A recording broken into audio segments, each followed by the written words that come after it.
Welcome everyone to the 20th Annual Friedman Lecture. My name is Nancy Morrow Howell. I'm the director of the Harvey A. Friedman Center for Aging, and we are 1 year overdue in recognizing this landmark event for the center, our 20th Annual Friedman Lecture. We were ready to go last year and had to call it off because of the pandemic. So we're pleased to be back this year virtually and trust next spring will be in person again.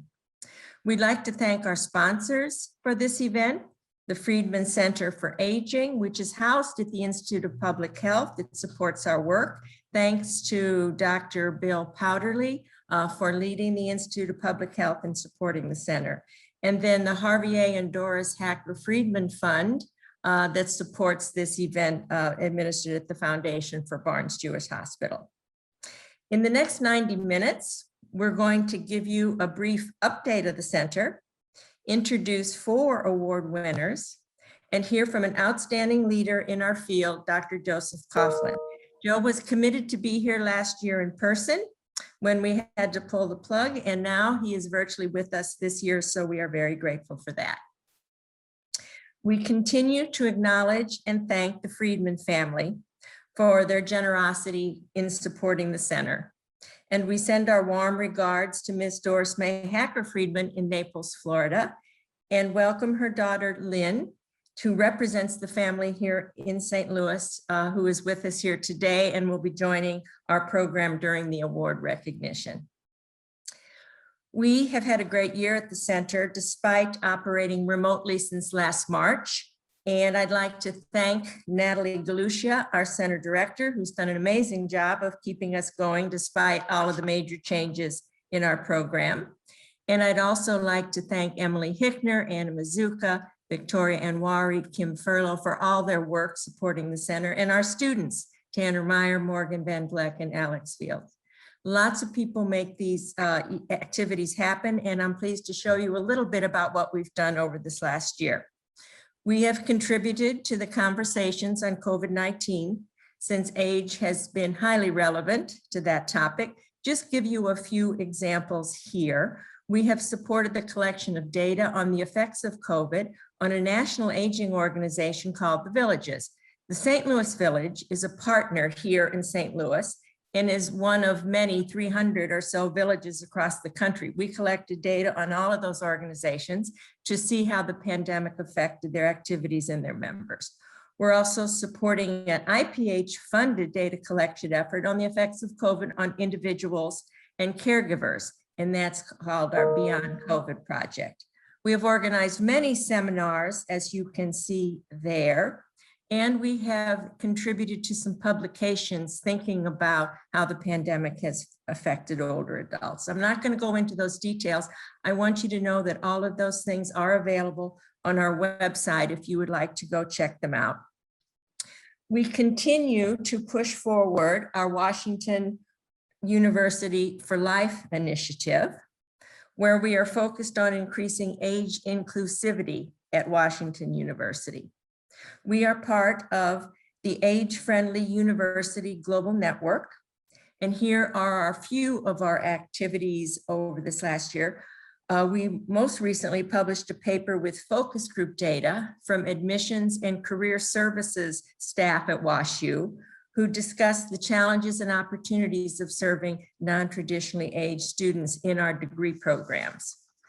We are starting to work with the Academy for our WashU Academy for Diversity, Equity, and Inclusion to see how to advance age as an important diversity criteria on our campus.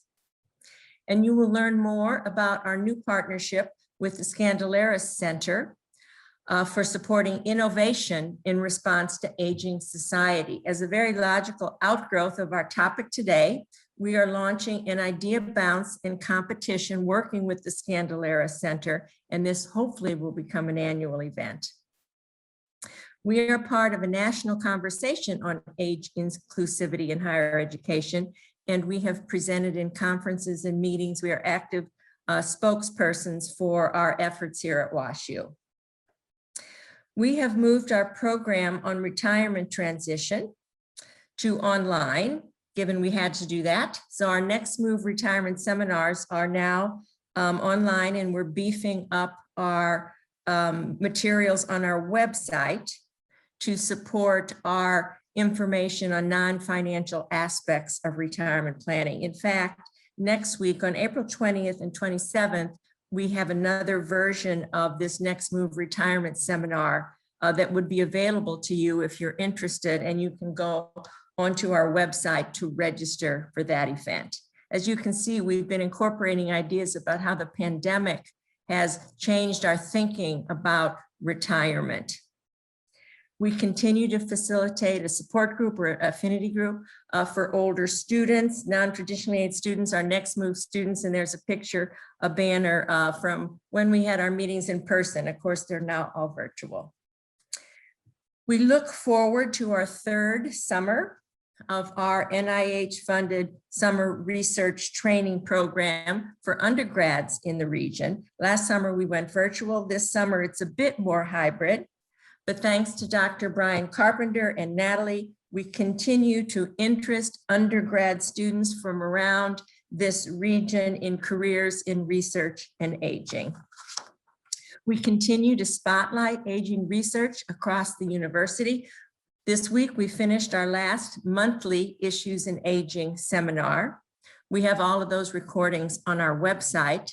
As you can see, this was one of the interesting topics that we covered, featuring a new faculty person at the med school, Dr. Carla Washington, and her work on palliative care.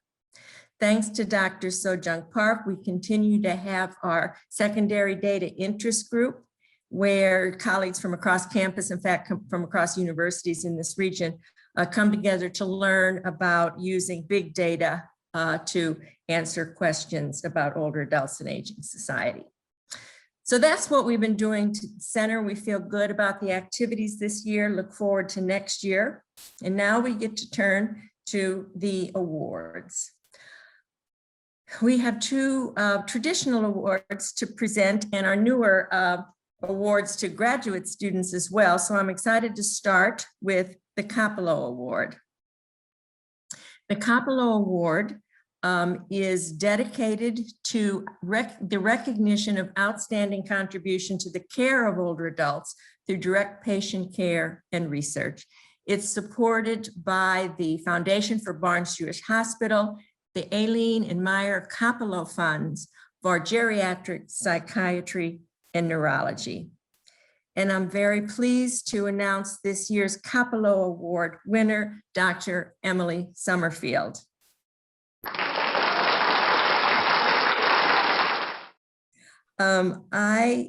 Dr. Summerfield is an instructor in occupational therapy and neurology in the School of Medicine at WashU. She works in the Participation, Environment, and Performance Lab, which aims to promote engagement of all people at all levels of functional ability in the community. Emily was nominated by her colleagues because of her exceptional service to the profession of OT, to students at Washington University, and to the St. Louis community. Dr. Summerfield has provided exceptional occupational therapy services by delivering home modification interventions to older adults in the St. Louis area for over 10 years. As her nominators wrote, as a clinician, she is always willing to go above and beyond to ensure that her clients receive client-centered home modification interventions. She is thoughtful and takes the time to truly understand everybody's unique needs. The older adults that she serves are so impacted from their experiences that they keep in touch with Dr. Summerfield for years. She's trained scores of students and clinicians to better understand the needs of people with functional limitations. She's a valued advisor to many organizations in this community and a trusted research partner across disciplines at WashU. We're so delighted that she's being recognized with this award. Thank you, Emily. Thank you, Nancy, for those incredibly kind and generous words.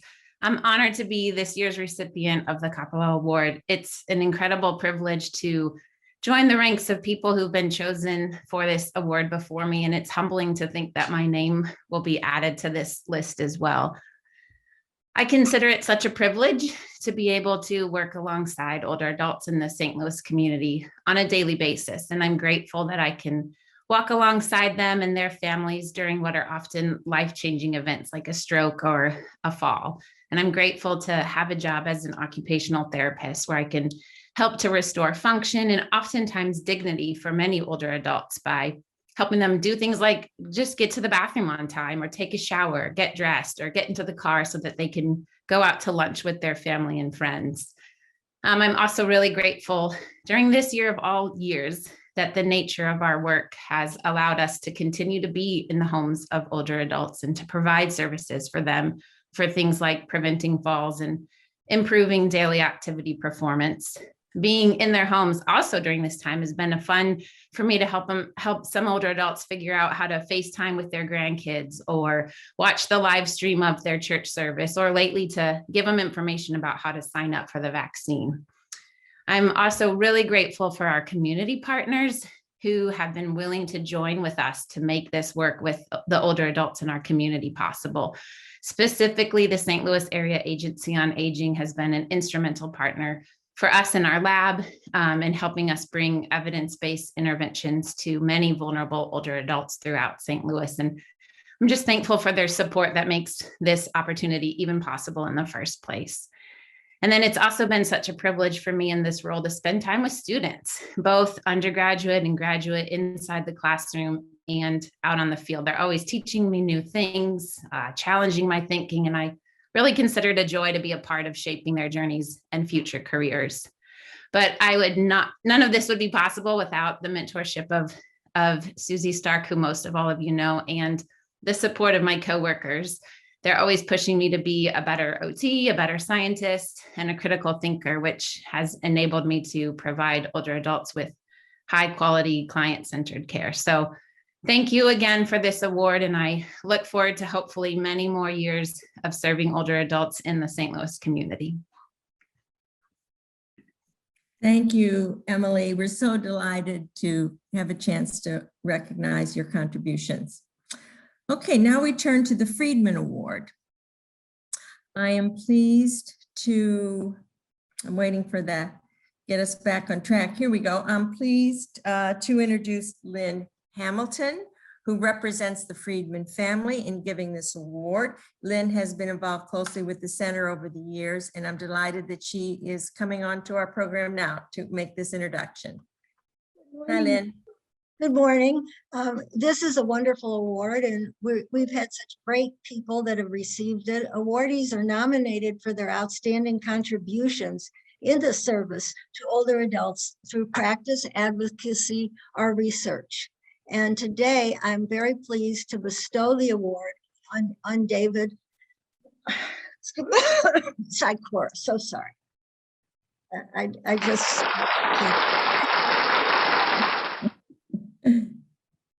In the community, David has served as executive director of the St. Louis Area Agency on Aging from 1996 to his recent retirement. During his tenure, he was instrumental in either establishing or further developing many needed services and programs for folks in our community. David is a staunch supporter of programs and services for older adults, caregivers, and the disabled within the St. Louis metropolitan area and in the state of Missouri.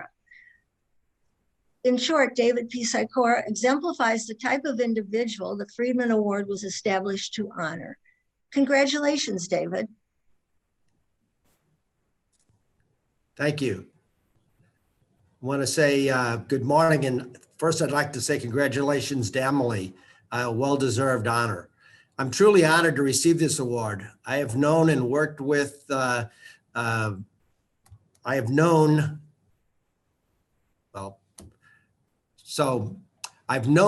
and worked with 8 of the past 23 award winners in my 24 years in the Aging Network, and never saw myself deserving of this award as they were. I am truly humbled. I would like to thank Nancy Morrow-Howell, Stephanie Herbers, and Natalie Galusha for their part in my receiving this award. I would like to especially thank Annalisa Stover, the current director of the Area Agency on Aging, for her part in my receiving this award. For almost 20 years, Annalise has been one of the main reasons I was able to accomplish all of the achievements that have been noted. As an intern, an information assistance coordinator, and a community programs manager for SLAY, she and the rest of my staff have always been there for me. You cannot succeed as a manager without good staff and strong support from the people you work with. I've been blessed with both. I would like to also thank my family, especially my wife, for her support over all these years.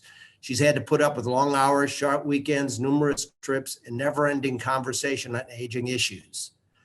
As I said, I'm humbled by this honor, but the group most deserving of this award are all of the SLAY staff and community service providers that work tirelessly on a daily basis to serve our senior citizens and persons with disabilities and are not recognized for all they do. The home-delivered meal drivers that stayed working throughout the pandemic, that deliver meals in the rain, the cold, the snow, the senior centers that have served thousands of clients over these many years and provided much needed transportation services and socialization, the information and assistance staff, the benefits counselors, and the case managers that work daily to help the citizens of the city of St. Louis and have done so throughout this last year without interruption. I've been honored to work with all of them. I've been truly blessed to have two totally satisfying and successful careers, and I can only say thank you for this award. It's truly an honor. Thank you. Thank you. Thanks so much, Lynn, for doing the introductions, and congratulations again, David. It's so wonderful to recognize you. So finally, we turn to the Mark S. Wrighton Graduate Student Research Award in Aging. This is our second annual giving of this award, which was established to honor Chancellor Emeritus Mark Wrighton, who has been very committed to issues of global aging societies. We had a competition last month, and WashU grad students across disciplines gave us their 3-minute talks on their research and its importance. We had an illustrious panel of faculty, staff, and students to pick a judge's winner, and the audience voted to identify a people's choice. It's a very fun process, and it's very fun to tell you that Megan McDarby and Audrey Kellerman are our winners. Megan is a PhD candidate in psychology and brain sciences at WashU, and Audrey, also a PhD candidate in the program in occupational therapy. You are now going to get to see their award-winning 3-minute thesis presentations. The first appointment with a new doctor could be scary for any older adult. But an older adult's first palliative care appointment is an entirely different ball of wax. Palliative care is a type of supportive medical care for patients with a life-limiting illness like cancer or kidney failure. And even though palliative care is a great type of medical care because it helps support patients with symptom management and it can provide emotional and spiritual support, a lot of people don't understand what palliative care is and even think that it means that they're at the end of life. As a result, these appointments can be pretty scary for older adults. One way, though, to help patients feel more prepared for these palliative care appointments and less nervous about them is to give them some information in advance of their appointment that might help them know what questions would be useful to ask during their appointment. To that end, my dissertation examines the use of a question prompt list tool, which is exactly what it sounds like. It's a list of questions that patients get in advance of their first palliative care appointment that gives them some information about what questions would be useful to ask during that appointment. The idea, or my working hypothesis based on previous research, is that if older adult patients have a list of questions that would be useful to ask during this appointment, that it would A, help them feel more prepared for the appointment, which might encourage their participation in the appointment, and B, help them feel less anxious about attending this palliative care appointment for the first time. In order to answer my research question, I'll randomly assign half of the participants in my sample to receive the question prompt list before their palliative care appointment. The other half of patients in my sample will not receive the palliative care question prompt list before their appointment. I will audio record all of the appointments to understand how much patients participate in the appointment and how many questions they ask. I'll also be asking all patients pre-appointment and post-appointment questions about their anxiety levels to understand whether patients who get this question list feel less anxious at the end of their appointment. My dissertation data collection is ongoing, but here's what I know so far. Generally, patients who get the question prompt list say that it's helpful to them. Unfortunately, my hypothesis about anxiety seems to not be panning out as I expected, such that patients don't necessarily feel less anxious if they have the question prompt list. And so far, my understanding of this finding is that patients are anxious about a lot of other things before their first palliative care appointment. My ongoing goal as a researcher is to help support patients with serious illness and their family members, and I hope that my dissertation findings do ultimately support this research goal. Thank you. A few weeks ago, my sister called. She broke the news my mom fell. My stomach dropped. I study falls, and I'm well aware they're the leading cause of injury, injury-related mortality, and premature nursing home placement among older adults. But what had me even more concerned is I study falls in very early Alzheimer's disease. As my mom is currently caring for my grandma with Alzheimer's disease, I feared this fall could be a sign of something greater. 1 in 4 older adults falls each year, but this risk nearly triples for those with Alzheimer's disease, including those in the preclinical stage. Preclinical Alzheimer's disease is a clinically silent period of up to 20 years when changes such as amyloid and tau proteins are accumulating in the brain. These changes are currently only detectable through medical tests, such as through PET images shown here along the progression to symptomatic Alzheimer's disease. First, amyloid plaques accumulate in the brain up to 20 years before memory symptoms appear. Next, tau tangles accumulate up to 10 years before memory symptoms. When these plaques and tangles are present in the brain, neurons can't function properly and begin to die. This neurodegeneration or shrinking of the brain begins to occur up to 5 years before memory symptoms. While fall prevention interventions exist, they are still not very effective among people with Alzheimer's disease. This begs the question, are falls for people with Alzheimer's disease different than those without the disease? To solve this huge public health crisis, we want to better understand what is causing these falls and also learn when they occur in the progression to symptomatic Alzheimer's disease. These answers could help on 2 major fronts. First, falls could be a behavioral indicator of preclinical Alzheimer's disease and identify people who may benefit from further neurological testing during this clinically silent period. And second, knowing what is causing these falls and when they occur along this timeline may help us develop targeted and effective fall prevention interventions for this population. So far, we've examined falls and brain images among a group of 80 older adults with or without preclinical Alzheimer's disease for 1 year. We found that people who fell had smaller brain volumes compared to those who did not fall. This suggests falls may be associated with neurodegeneration. Our next steps include investigating why neurodegeneration may be associated with falls. We hypothesize it may affect sensation, motor function, and attention to how we're navigating the environment throughout our day. Subtle changes that may be the difference between my mom walking in her living room every day and not falling, and one day falling and breaking her wrist. While I panicked with the news of my mom's fall and the potential for it to be a sign of this disease, I'm hopeful one day soon we'll have a better understanding of these falls so we can intervene earlier and better help not only my mom, but millions of others like her too. Okay, we get to move now to our main event, to our keynote speaker. We are so pleased to have Dr. Joe Coughlin with us today. Dr. Coughlin is the director of the Massachusetts Institute of Technology AgeLab. He teaches in MIT's Department of Urban Studies and Planning and the Sloan School's Advanced Management Program.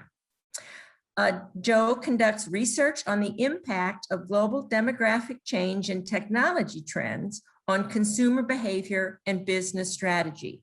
He advises a wide variety of global firms in financial services, healthcare, leisure and travel, real estate, transportation.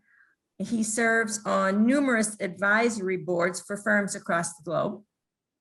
He is a senior contributor to Forbes, as well as writes regularly, and I see his writings and use them in Market Watch, the Wall Street Journal.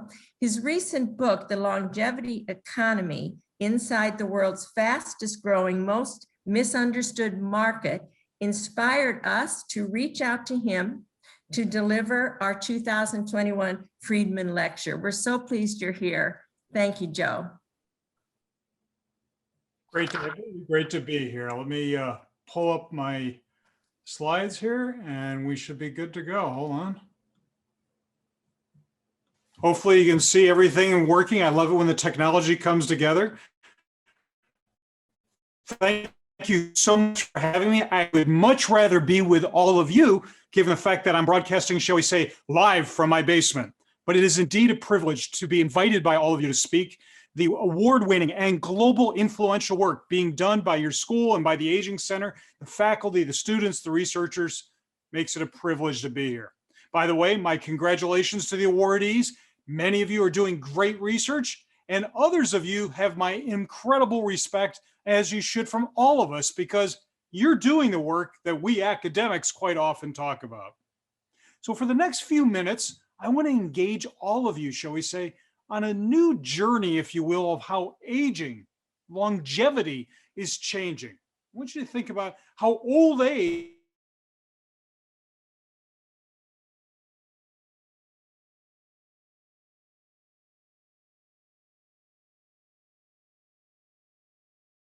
making old age into a problem rather than an opportunity, but is one that desperately needs to be changed. So as you heard, I've got the book, The Longevity Economy, but one of the things I also want you to think about is following me on Twitter, longevityeconomy.com and the like. But before I get going, I want to make sure that I give credit where credit is due. My team at the AgeLab, everything that I will present to you today and the things that I write are inspired by an amazing group of people, of students, researchers, and faculty.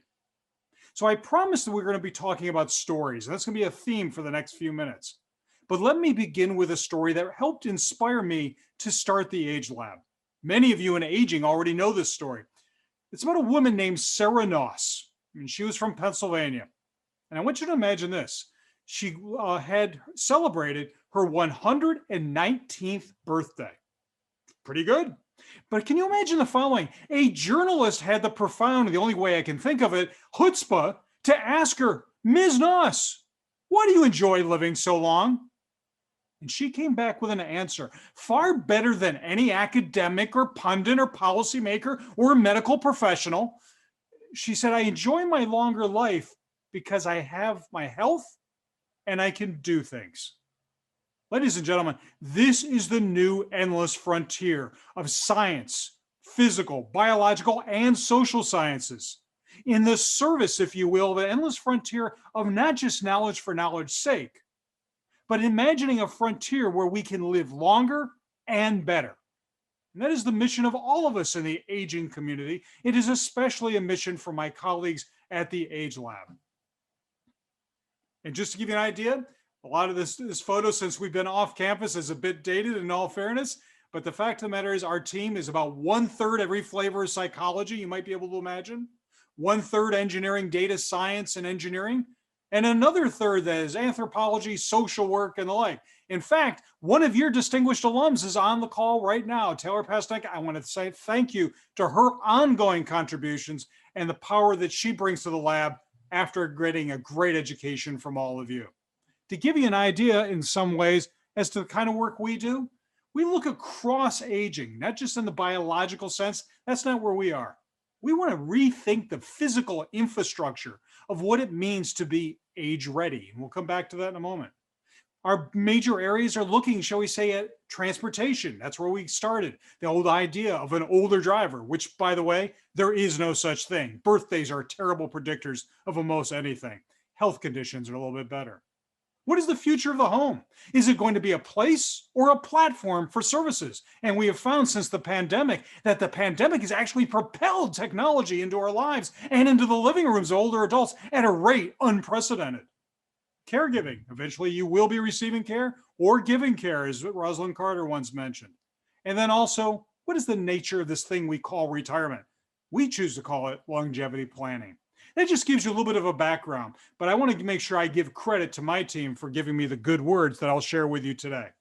So let's get going. Some of this, many of you may know, some of you may get a good chuckle, but it has implications that go well beyond research. I want you to look at these kids. Aren't they cute? You know why they're cute, don't you? They're not teenagers yet. The fact of the matter is that we know from pretty good research, even after the pandemic, and I know you can slice and dice parts of the population that sadly are not doing as well, but half the children in the so-called industrialized world are likely to live 100 years. Ladies and gentlemen, we have a choice right now to decide whether this is about more time in retirement or more time, a longevity dividend to be cashed in. It is not about individuals or populations aging. That's the old idea of aging and aging research. It is a time for us to rethink institutions, policies, processes, individual family responsibility, and the like. Think about the following. Do you genuinely believe that getting a degree from a college or even graduate school, whatever it might be, is going to last you for 30, 40, 50, 60 years of work? Will my wife of 35 years want to hear me tell the same jokes for another 35 years? How many places will you live versus will you downsize or move someplace else only once or twice? And for any of you that think that you keep on asking our children, or for those of you that have selected majors and say, what are you going to be when you grow up? We need to rethink that question. The question will be, given the changes in technology, given the velocity of new knowledge, the new question should be, how many things will you be when you grow up? Yes, longevity is changing everything. And if we look across the industrialized world, we are still seeing projections that are moving up. Sadly, longevity is the new inequity. It is not evenly distributed to poorer parts of our country, let alone to poorer nation states. In fact, my aging colleagues know that the best correlation of living longer and presumably better is not necessarily your nutrition. It's not necessarily whether you follow your doctor's orders. Heck, I grew up outside of Philadelphia. I believe it's scrappled cheesesteaks and tasty cakes are food groups. I'm not sure how well that does for my longevity. In fact, the correlation tends to be income and education. Uneven, unequitable. These are things that we need to really think about as part of our aging story as we move forward, as not just communities, but as a society writ large. Here's a number I want you to think about. The power of the aging population, so-called demographic transition, is not about simply more older people. It's about the fact that we've stopped having children. Yeah, you heard me. We've stopped having kids for all intents and purposes. The United States and most of the industrialized world have hit an all-time low birth rate. Now, this has happened before. We know disaster and famine and war, and pandemics, but right after that, we had things called the baby boom or the Dankai of Japan, where population came right back up. This time it's not happening. Here's something I want you to think about. By 2047, there will be more people on the planet over age 60 than there will be so-called children under the age of 18. So for any of you that are economists, I'm sorry about that, but for any of you that are economists and are still followers of Malthus, the member of the 1700s economists that said we were going to eat ourselves off the planet, the carrying capacity, it's over. Didn't really think about technology, logistics, supply chain, getting food out there, new ways of doing things to feed a planet. Even the UN, who's not known for its optimism, is saying that our population is going to go up, go up, go up. By about 2050, start going down. You need 2.1 children per female just to keep the population even. Even in those countries that are growing exponentially, their populations are going down. And like longevity itself, I bet you didn't think you'd be hearing this early in the morning, the best birth control, if you will, again, is education and income. As that goes up, birth rates go down. But some countries are getting very nervous about this. One of my favorite things to look at, particularly the Europeans are looking at this, is that the population is causing great panic. Now, I wish I could get this kind of research money. Apparently in Denmark, someone financed a study that showed that Danes have more sex outside of the country than they do inside the country. So you can't believe this. So you've got to go on YouTube at some point and look up for yourself. But there's an entire advertising campaign called, ready? Can't make this up. Do it for Denmark. You see, wannabe grandparents are sending their adult children on vacation to London, Paris, New York, but please come back with a souvenir 9 months later. By the way, the Danes aren't the only ones that are doing this. The Singaporeans are doing something like that. The Russians have Make a Patriot Day. And if you can demonstrate that you made said patriot, you may win a refrigerator, a discount on an apartment, or even a pickup truck. You see, population aging and birth rates are going together and creating an unprecedented society around the world. In Germany, and much of the work that we do, in fact, all the work we do is sponsored by industry, but much of the work we do is sponsored by German companies. And what's always fun about working with Germans, if they see a problem, they see a chance for innovation. And I'm speaking to a bunch of folks in St. Louis, well, the beer capital perhaps of the world, but also in Germany, they're now coming up with an anti-aging beer. But something else is going on. Not only are they aging quickly, they are emptying out. In parts of Munich, outside of Bavaria, there are empty villages and towns and whatnot, not just because they're aging, but they're not having kids. Even with immigration, the population of Germany, the European bank, economic engine of Europe, is shrinking and getting older. And China, did any of us ever expect to report that China has actually had a workforce shortage? By the way, since 2013, the one child, one family policy that was relieved a number of years ago, so far the answer is, nah, we're not going to have any more kids. We just can't, or we don't want to. But imagine this, that the median age in China and Europe and whatnot is of what essentially entire continents and countries in midlife crisis. More interestingly, is that the entire population of the United States is forecasted to be about 400 million people by the year 2050. The entire population of China, Chinese over age 60, is likely to be more than 400 million.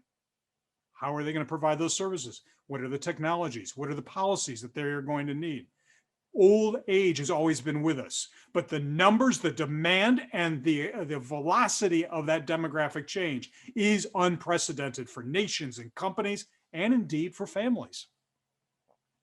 And this is the slide that will burn into your brain for the rest of the day. You know, numbers are fun and they make great for class content, but if you want to keep someone's attention, show them an image. So yes, in Japan, they are already selling more adult diapers than they are selling child diapers. And by the way, the immigration policy of Japan also coalesces around what their future demographics are. Because as many of us like to say, demography is destiny. That economic power of Asia is going from roughly 127 million people, where last year their government celebrated their population will not drop as far as they thought. It's only going to go to 89 million, where more than 40% of the population will be well above retirement age. Who's going to provide the care? Who's going to manufacture the products? What is that future consumer? We could define this as a problem of aging. I hope by the end of my presentation, you realize that longevity is the greatest global success and opportunity that we must cash in today for our individuals, for our societies at large. And yes, here in the US, as many of you know, one baby boomer, that group born between 46 and 64, the Japanese call them Dankai, post-war and World War II, whatever their name might be, is they're no longer the largest generation, but there's a lot of us. And they're turning 75 every 7 to 8 seconds, but also they're not evenly distributed. If you look at the darker the state, the higher the concentration of older adults. And as many of you in the Midwest in particular know, the average American farmer now is 61 years old. Certain professions are just emptying out. There's no longer that economic diatribe of we need to get older people off the lines because there's younger people who want those jobs. Not all the jobs. Petrochemical, engineering, energy, aerospace, farming, not a long line of young people looking for those jobs. So we're looking not just at an aging nation, but aging areas of where work and manufacturing and where care is being provided. But if you're going to live a long time, I say we enjoy it. There's a fine line between doing everything the right way and making it feel like you're just living longer rather than enjoying it. So I say eat your cake and perhaps more. And that's the heart of what I mean by the longevity economy and writing a new story. That there are certainly large parts of the population that fill that traditional discussion of what old age is about. There's also a large and emerging part of the population that is driving innovations in business and policy and lifestyle that are not simply going to make more years in what we currently call retirement, but more years in what we might call quality, engaged, and meaningful and purposeful life. In fact, old age is very different. We now have an older population and everyone behind them coming in with more education than any time in history, not just high school, but college degrees as well. Now, I'm the first to tell you, with all respect to my academic colleagues, that education does not make you smart. But one thing it does give you is chronic attitude. I want you to imagine this. Nearly 64% of the 65 plus report that they believe their IQ is higher than average. Think about that mathematically for a moment. And 74% of them have a great deal of confidence in themselves. Bottom line is this group is not, shall we say, nearly as respectful of people with degrees or expertise as previous generations.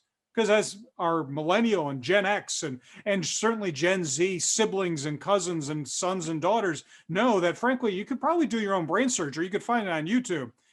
The next generation of old is much like that, unlike the previous generation that was patient, polite, and in many ways looking for that expertise. In fact, one of the things that we have found during COVID, and my team at the AgeLab has been tracking the pandemic and its changes on attitudes and behaviors over time, is that technology is still suffering from a digital divide between young and old, but there's a causeway that's closing that divide. And during the pandemic, think of the number of smart speakers and iPads and every kind of device you can imagine that were thrust into our lives at all ages. In fact, Facebook is now being referred to as, you ready for this? The social media nursing home. Now, why is that? It's because the fastest growing group on there are women over the age of 50. And so if you want to terrify students, you ask them, do you have a Facebook page? And they will look at you in utter horror because they know they don't want a Facebook page because no one wants to post what they did Friday night to have their mother and their grandmother see it on Saturday morning. And video games, not just for the kids anymore. Do you know that the fastest growing group of folks adopting video games are people over 50, and within that group, over 60? There's an entirely new medical category that some of your colleagues in occupational therapy may be aware of called Wii wrist and Wii elbow. They're playing with such verve that they're blowing out ligaments and muscles and the like, but they're keeping score. They're participating in Wii bowling leagues online. This is not just game, this is competition. And older people are showing they want to win too. And as I write in my book, The Longevity Economy, the future is female. Who's going to be the catalyst to this older population that we've never seen before? Who's going to not just make the decisions, but the information seeking and the consumption and guiding the medical decisions as much as the life decisions? Many of you know it. About half of you in the room know it. And that is, it's the adult daughter. If it's not the spouse or the partner, it typically becomes the oldest adult daughter. And by the way, women are already making the majority of decisions. As my wife and two daughters tell me, it was nice of me to acknowledge 51% of the population. But if you look at these data, you're looking at 89% of consumer electronics are bought by women, 65% of automobiles, except we found that in luxury, that number may go up to 85% of automobiles. And for those of you that are interested in health, especially those in public health and the like, 80 cents and 90 cents on the dollar are decisions from your insurer to the doctor you choose, the Band-Aid you buy, to remind you to take the medication are decided by a woman. In fact, companies like Procter & Gamble, J&J, and the like pretty much have stopped doing focus groups with men. What do we buy? Maybe shaving equipment, but that's about it. And so you see the future is female because she is the one from a young age sees old age from a position of care. And as we all know, is likely to live a little longer. I get a lot of rolling of eyes when I say the following. I have a real interest in middle-aged women. Now, I don't mean that to be cheeky. What I do mean is that if you can understand a woman between 47 and 57 years old, you understand 3 generations of households. As I demonstrated, she already lives in a house where probably her spouse doesn't know how to make a peanut butter and jelly sandwich. But did you know that Pew Research identified that millennials say that their best friend, most trusted advice is not another millennial, but, and by the way, not their father, sadly, but their mother. That's why you see them, shall we say, shopping in pairs, not just because mom has got a credit card, but there's a trust going on. There's an advice. But she's also, by the way, looking in on her parents. And by the way, if her partner does not have an older adult sister, shall we say, or is not one themselves, the fact of the matter is, guess what? She is now more likely to be caring for more parents than she had ever planned on having children.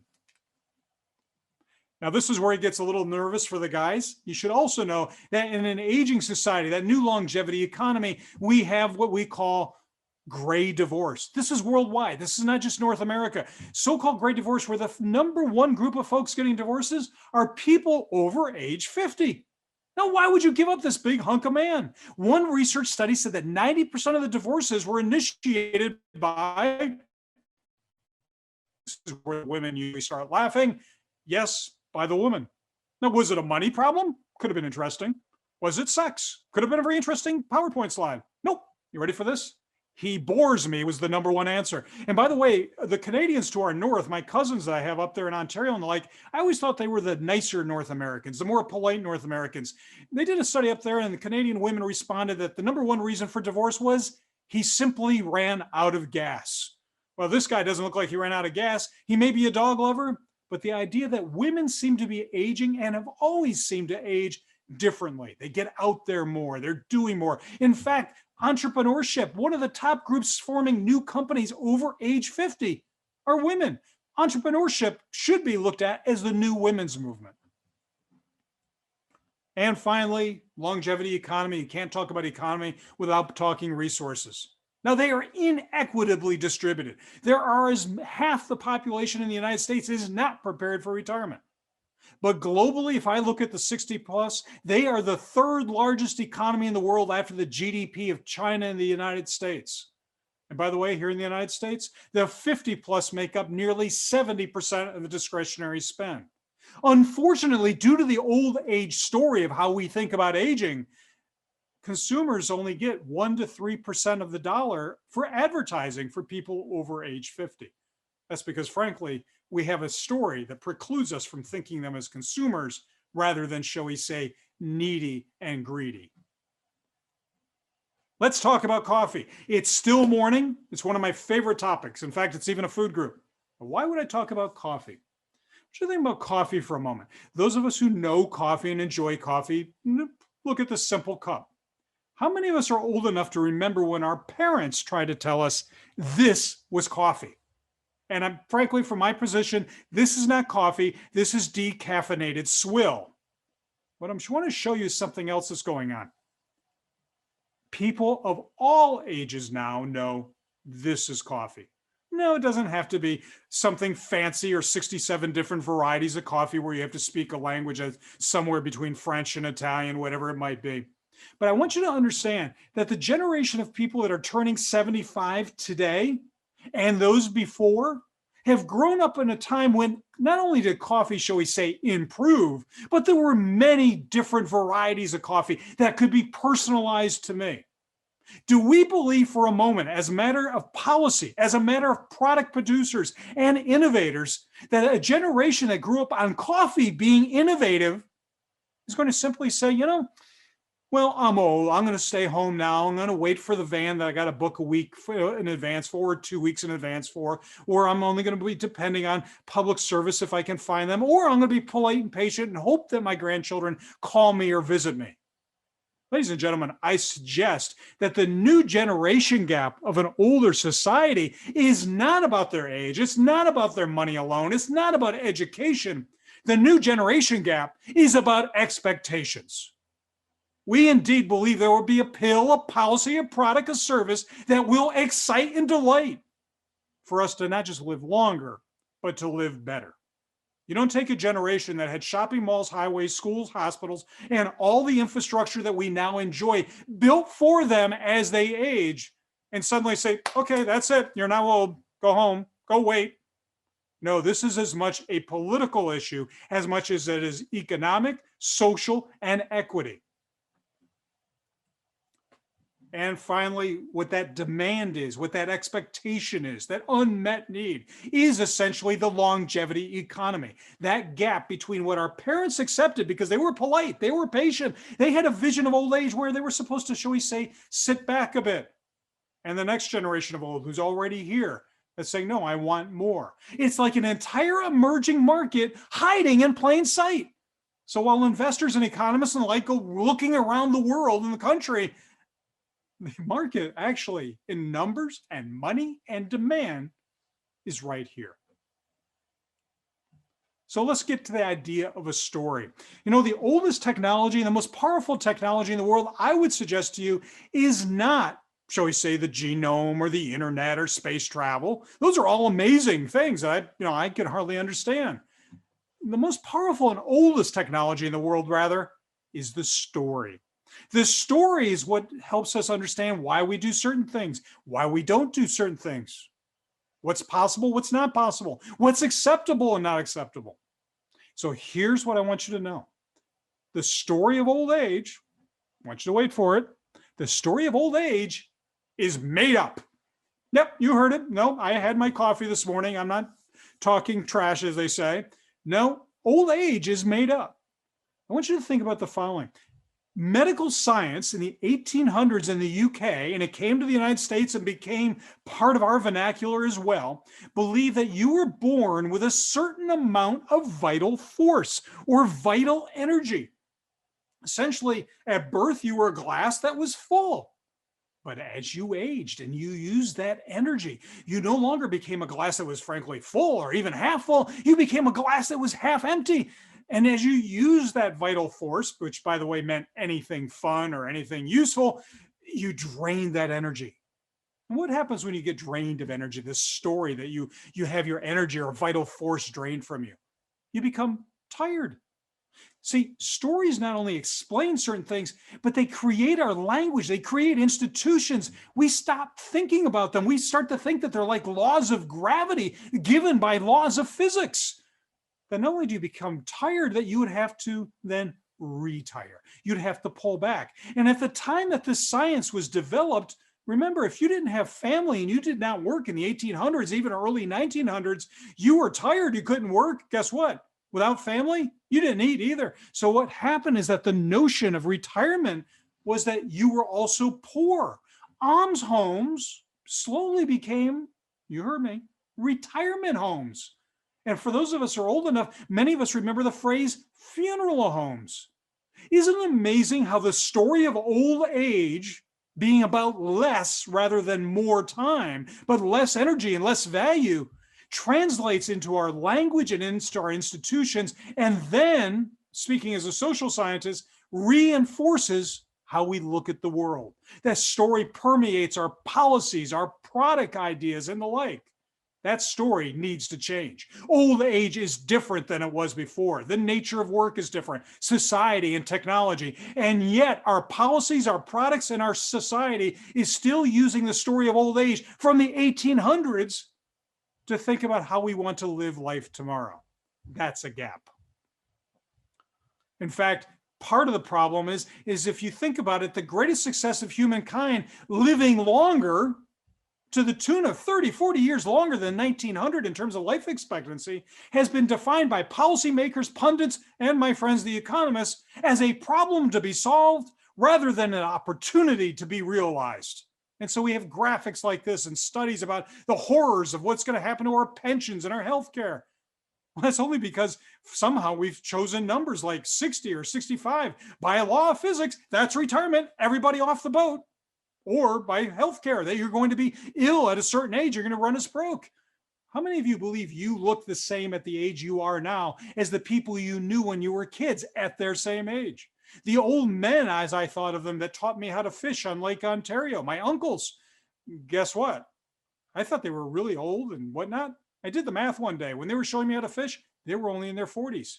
I think 40s looks a little different today, as does 60s, 70s, and 80s and beyond. Stories have consequences, though. Industry takes these stories, and even with money and intelligence and big data, have stupid ideas. Heinz came up with the notion of Heinz Senior Foods because apparently old people don't have taste, they don't have teeth, it doesn't matter. So they took baby product and they changed it for older adults. Needless to say, that crashed and burned. The vision most of us have right now of retirement and old age is either illness or playtime. There's got to be a lot of life in between those two bookends. Del Webb in the 1950s created the notion of, gee, I got a lot of people who are retiring. They're in decent health. They've got pensions. What are we going to do with them? Oh, I know. They can play. The notion that retirement was about leisure. And by the way, that retirement would start early. So you've got years of leisure.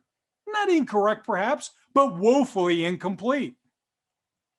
We see products out there that are all about things that we want our older adult loved ones to wear that say old man walking. Think about this. Only 35% of people over 75 in a survey indicate that they feel old. But 100% of people that have got a bracelet on them that say that I'm an old man about to fall down know that they're old. And by the way, the penetration rate of devices like personal emergency response systems, very rational, very appropriate for many. By the way, the penetration rate, even for those who need them, is less than 4%. And I know what you're going to say. Well, it's about the money, Joe. All right. In the United Kingdom, where they're paid for 100%, penetration of the 65 frail population only goes up to 11%. How about senior housing? This is before COVID. Even before COVID, we saw senior housing as it is thought of and marketed today is not getting the drive that it should.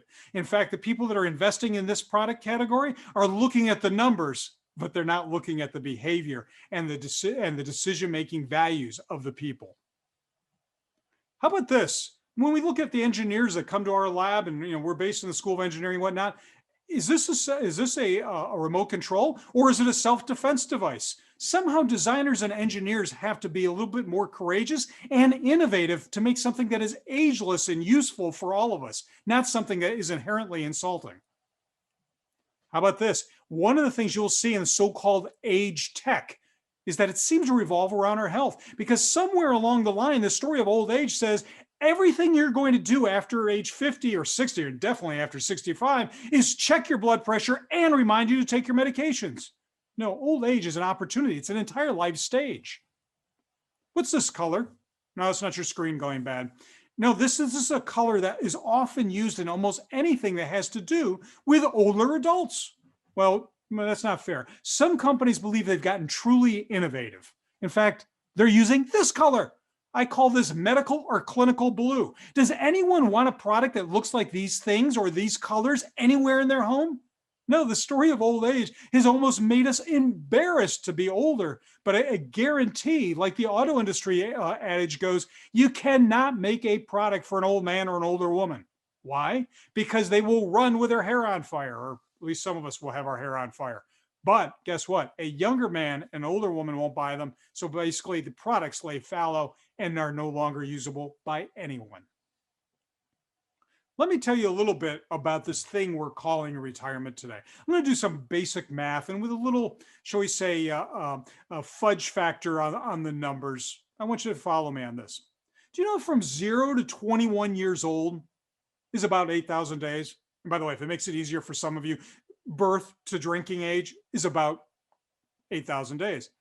And then from 21 years old to what many of us might call midlife crisis, at least today, 46, 47, thereabouts, is about another 8,000 days. Now, I bet the quant jocks out there are starting to get the algorithm. From midlife crisis to retirement age, 65, remember that law of nature, 65 retirement age is about 8,000 days. But imagine this, more than 50% of the population will live over age 85. And guess what that is? That's another 8,000 days. Ladies and gentlemen, if I take 0 to 21, we'll just call that childhood or emerging adulthood, and we'll push that off to the side. We are no longer thinking of old age or retirement in the classic sense. We are now envisioning 1/3 of adult life. Where are the rituals, the myths, the stories, the products, and the policies that enliven 1/3 of your adult life rather than looking at it as a problem? In fact, retirement may have many different phases. It may be about managing ambiguity. Some may be retiring to change jobs. Some may be retiring to drive for Uber. Some may be volunteering with Verve or caring for grandchildren, but they're still working. Are they retired? Not in the classic sense. Then there's managing big decisions. I'll show my age. I'm a fan of the rock group The Clash. Remember the line they had? Should I stay or should I go? Do I downsize? Do I finally stop work? What do I do? And then there's the biggest lie of them all in retirement. Time to take it easy. No big decisions. No, it's a time of managing complexity, managing medication, nutrition needs, caregiving. Is where I'm living now truly supportive of what I'm going to need tomorrow? And that fourth stage, no, not the existential stage, I'll let you all take care of that, but the idea that at least one of us, usually a woman, is going to be living solo for a number of years. How do we manage that complexity as well? And when we start thinking about old age, we're finding that more and more people want to work, not just because of the money, that's a huge part of it. But for others, it's about meaning and the fact that we learned during the pandemic, we spend more time with our folks at work than we do with our own families. So work is one of those things that's about our identity, our purpose, having a reason to get up in the morning. We found during COVID that many of us are able to broadcast live from our basement. Now, this is not something that everyone can do by any stretch of the imagination. But our research at the AgeLab indicates that some people are really starting to rethink this idea of retirement. Well, maybe if I don't have to work 40 hours a week and maybe I can do flex time, maybe I'll stick around a little bit longer. And we're living in a world where school is never out. Yes, the high school kids and the middle school and grammar school kids don't like Zoom, and many of the grad students and undergrads may not like it, but we've now found it possible. The idea of having education for a lifetime to remain vital and vibrant and refreshed. How about caring for ourselves? You know, one of the things that we like to do in statistics and in public health is we talk about how terribly ill the population is. Indeed, we are. We have chronic conditions. But that's really bad counting, because you may have a chronic condition. You may have 2 or 3 of them, particularly at age 60. But are you sick? Are you not able to walk the dog, garden, see a grandchild, work part-time, clean the house? That's the definition between ill and sick. And the technologies that we've seen thrust in the home that have been around for 100 years, such as telemedicine, are now making it possible for a checkup a day or a refresher a day to make sure that people are taking their meds, eating well, staying hydrated, and the like. We're seeing the home transformed. Even the poorest of homes, as they buy new things to come in the home, are becoming connected. Your refrigerator's talking to your toaster's talking to your oven. And by the way, talking to strangers outside the home, whether it's the grocery store or the drugstore. Samsung is now predicting that in a few short years, the average home will have 500 so-called smart devices, the Internet of Things. We're seeing devices already on the market, both out of pocket and insured, to remind you to take your meds, to give you, to provide, shall we say, high-tech company. I'm not saying these are a substitute, but I am saying they are profoundly changing how we age. How about where you're going to live? You know, one of the things we don't talk about enough in old age is not just about illness and sickness, whatever, but where are you going to live? 70% of the population in the United States over the age of 50 lives in suburban and rural areas. My background's originally in transportation. There is no public transportation, generally speaking, or it serves poorly where most older adults live. We are coming up on a mobility gap overall. Most of us want to age in place, essentially where your marriage, your mortgage, your memories are. We want to stay there. The problem is half the people who say they want to stay in their home are not sure they're going to be able to do so. Yes, there's about livable communities and age-friendly communities. I want to change the vernacular. I don't want an age-friendly community. I want an age-ready community. I don't want it to be polite that I'm modifying the community for older adults to remain accessible and mobile and purposeful. They've been living here for their entire lives, contributing taxes and everything else. We need to make our communities ageless and age-ready. Age-friendly has a lower sense of urgency, a lower political sense of urgency. We need to make it a priority for all of us. Who's going to change your light bulbs? I bet you never think of that question as part of aging and aging well. But who are you going to have come in your home at an older age or your loved one's home to change their light bulbs? How much is it going to cost? Who's that service going to be? Remember, the birth rate declined. You don't have that adult daughter, or she may have moved, or maybe she's busy. Who's that new service provider to clean the house, take out the trash, prepare meals, whatever it might be? As we found during the pandemic, now new services are emerging. Some are affordable, some are not. Some can be trusted, some less so. Here's my favorite question, because ice cream is a food group. How are you going to get an ice cream cone as a metric of quality aging? I'm not being funny. You know, we often think about in retirement, what are your objectives in retirement? Not the big things, you know, maybe a trip to Disney or a cruise ship and a free bout of norovirus. No, not those. I'm talking about, do you know the little things that make you smile every day? And do you have access to them at the moment you want them? It's a hot summer night. You want a soft serve ice cream cone. Are you nearby? Can you get there? Do you drive? Will somebody take you? That's the measure of quality of where you live, as much as knowing what it is you want. Driving remains the glue that holds life together in the United States. Before you do anything, you've got to get there first. The number one way older adults get around is driving. The second way is riding with someone who drives, then walking, then public transit. And that driverless car, we're doing a lot of work in the lab. My team led by Brian Reamer, doing great work. Don't get excited. The car may be coming soon, but I want to ask you, how are you going to get from your couch into the car? And then, by the way, at the other end, out of the car to where you're going. Your mom is 80 some years old. She has cognitive decline. She's not feeling well. A driverless car may get the road trip done, but not the first and last 25 feet. We're still seeing real need for human touch, even with that high tech. Our team has created Agnes, the Age Gain Now Empathy System, which you can see on Fast Forward, a TV documentary, PBS, looking at transit. Just because transit may be Americans with Disabilities Act compliant does not necessarily mean it's truly accessible. From signage to covering to temperature to the crowds and whatnot, being able to navigate and wayfare where you are, very different for all of us at older ages. As I bring this to a close, some other questions you want to think about as we rewrite the story of old age, as we rethink what it's going to be. Who are you going to have lunch with? No, you know, it sounds silly. But, you know, when you retire on Friday, everyone goes, gee, Joe, thanks so much. Congratulations on your retirement. We'll have to get together for lunch. And then Monday, Tuesday, Wednesday, month comes, the year comes, third year comes, no lunch. Your social security, the real social security, not that provided by government, is starting to bank the human capital you will need as you age. And as one woman said to me in a focus group, son, which I enjoyed being called son at that point, son, there's a natural attrition to friendship over age. And we know that social isolation is the equivalent, physical equivalent of smoking 11 to 15 cigarettes per day. Social isolation is a crisis not just in the suburbs, as many would predict. In fact, in rural areas, social isolation in many ways is less than it is in the city. Just because you're on the same floor, on the 10th floor, does not mean you have social connectivity. We're finding certain devices, whether it's the Wii games or devices we developed in the lab, can actually connect people with high tech, with a fun and a laugh. But high tech is no replacement for high touch.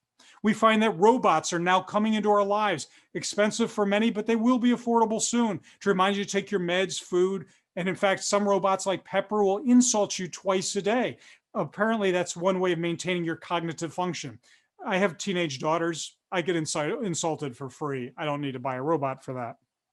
And then lastly, who's going to provide care? How do we have a population where we have fewer children or children that have moved away to provide care for loved ones and ourselves as we age in the suburbs, rural, or wherever that might be? That growing demand for services. Think about the demographic reality of a coming caregiver gap. Single-person households are on the rise. Single-person households due to people moving out or divorce. Double income, no kids used to be a punchline. Now it's a point in older age. Distance adults and caregivers are going to be hard-pressed to provide care. We're seeing robots fill that gap, if you will, in Japan and Europe, and now coming to the United States in senior housing and in the homes we live in today. And my favorite example, smart toilets. Now, I know it's very close to lunch at this point, so I'll keep it clean. I want you to imagine Toto, Panasonic are starting to provide toilets that, shall we say, best way to put it, computer science vernacular, download from the user Did you take your meds today? Are you eating well? Are you hydrated? What's your blood pressure? And then upload those data to a call center, nutritionist, doctor, whatever it is. This isn't blue sky MIT craziness. These are already on the market. And by the way, in multiple countries. But you know, high tech, even though despite my address, is not a substitute for high touch. But let me leave you on the following point. We need to not just think about writing a new story for old age. It's not just about the technologies we can invent and the services we can innovate. We have an obligation in that endless frontier of longevity to think about the accessibility. Where do people find these things? You know, how do they know about them? Can they be used? The affordability, the inequity of having some that will age well and some that's less so. And by the way, the acceptability. Just because I can monitor, manage, and motivate everything you do in your home from your toilet to your toaster doesn't necessarily mean you want me to, even if I do it in the name of safety. My last word to you. I have this strange interest in architecture, particularly history of architecture. And I tripped over a book many years ago on building cathedrals in Europe. They didn't really make any sense at the time they were being built. They were not just acts of faith, but frankly, they were so big, so grand, they didn't have the population to fill them up. What was the purpose of this? And the architects argue, and the history argues the following, that architects, budding engineers, mathematicians, and yes, politicians and the church wanted to see how far could they build the church or these structures? How could they push their practice, their knowledge, their expertise to rise to the heavens with great statements of architecture in cathedrals? Ladies and gentlemen, I'm looking at all of you right straight in the camera. This is not just about research. This is not just about policy and service delivery. We have a new opportunity in front of us to live longer and better. Your charge, your challenge is to write a new story of how we can bring aging from a problem into an amazing cathedral of opportunity in the future. A new endless frontier powered by people, technology, and passion. On that note, I want to thank all of you for having me. It's been a real delight. I hope to see you virtually, but more importantly, I hope to see you in person sometime soon. Thank you. We have time for some questions that I have lined up for you here. I'm going to do my best to represent some questions from our terrific colleagues here at WashU. From two colleagues that are greatly involved in research and education in regards to older adults and aging society. How can your thoughts about research, about funders, NIA, PCORI, CDC, and programs that are training future researchers? The question is, what strategies can be used to pull questions from the longevity economy into those kind of traditional funding streams that support our grants that, you know, are very formulaic and have to be right on target? How do we merge those two worlds? And then also, how do we merge the world of our government, public sphere, with ideas about longevity economy? So two big questions. Sure. My answer may be different than what people might expect. Aging is the biggest thing happening in the world, I would suggest. It's the one thing that without question, we know it's happening, and it's happening to everyone. So it's not a segment that we're, so to speak, interested in. That said, it is, and I started my career with government and Washington, D.C. It runs in my veins, if you will. But that said, aging is too big for government. It is also too big to limit yourself to the funders that we traditionally limit ourselves to. This is truly, in the new vernacular with the new administration is coming back that we saw in the 80s and 90s. This requires a public and private partnership. The greatest thing coming out of COVID, frankly, was amazing partnerships with retail industry and aging services. Aging services used to look at CVS and Walmart and Rite Aid and all those companies as, well, that's industry, they don't get it, you know, they don't know anything about aging. And guess what? They're right. But they've got logistics, supply chain, and distribution that no aging service provider could even dream of. Aging service providers have knowledge and touch and how it means to go across a threshold to provide care. So in terms of funding, broaden the horizon. Remember, as science within the constraints of what we're looking at now is going to constrain us if we're not careful into what we know and into the literature review you can cite.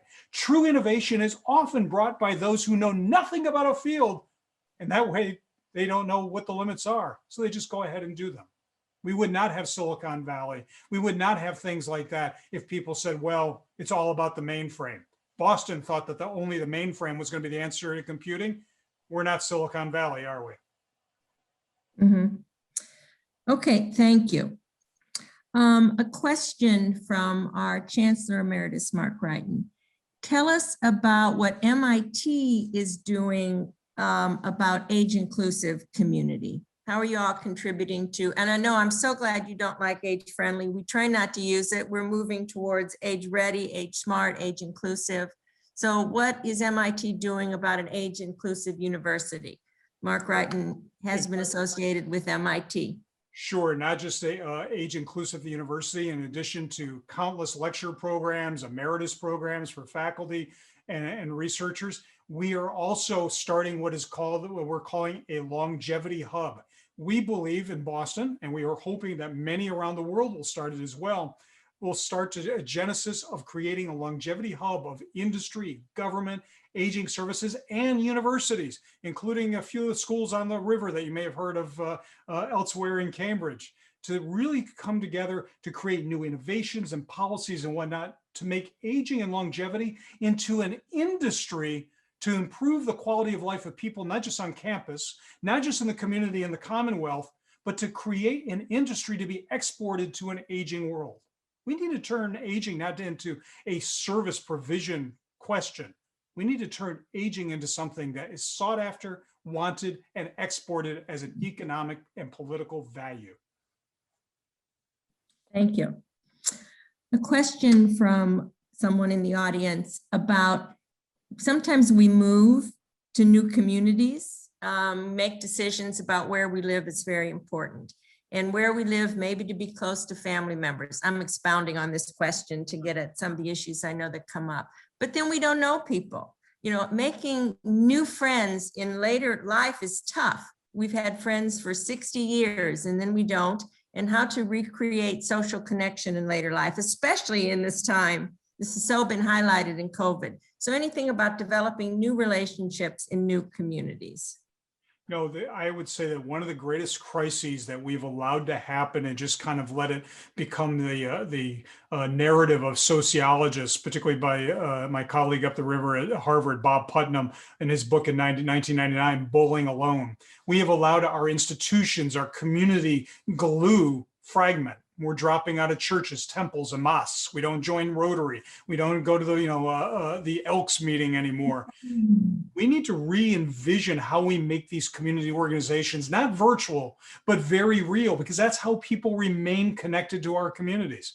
And so you're right, when people age in place, they may find their community, shall we say, fragment. And when they move, they think they move because they love the beach where they are, but they don't know anyone. That's how they need to start planning for that social security.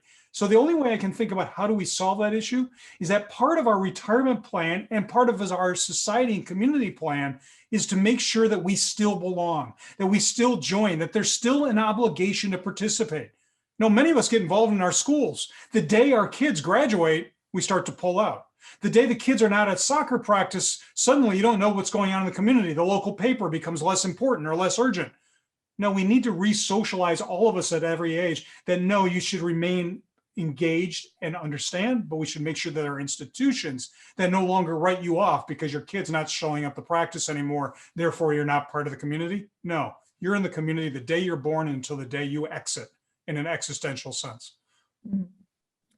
I have too many good questions coming in from the audience. I'm jumping around a bit, but can you talk about, as educators, we're very concerned about getting younger people interested in this topic, taking our classes and our research, considering careers in aging. The question, what strategies would you recommend to recruit more people to this field and these topics? You know, I've had that, and when I started the lab 20 plus years ago, one of the greatest challenges I had was getting students to want to be involved. And then I started finding it. First off, the generation, the Gen Zers students really do want purpose. And if you start to show how this isn't just about being nice, but there's real demand that you can make a real difference, not just in individual life, but a community and an entire society life. If you're talking to engineers, You know, aging is the greatest problem set in the world. They love having requirements thrown at them. Anthropologists, social scientists, and the like, making it into a multidisciplinary problem set rather than simply making, oh, it's about medical. Oh, no, it's about physical. No, it's only about engineering.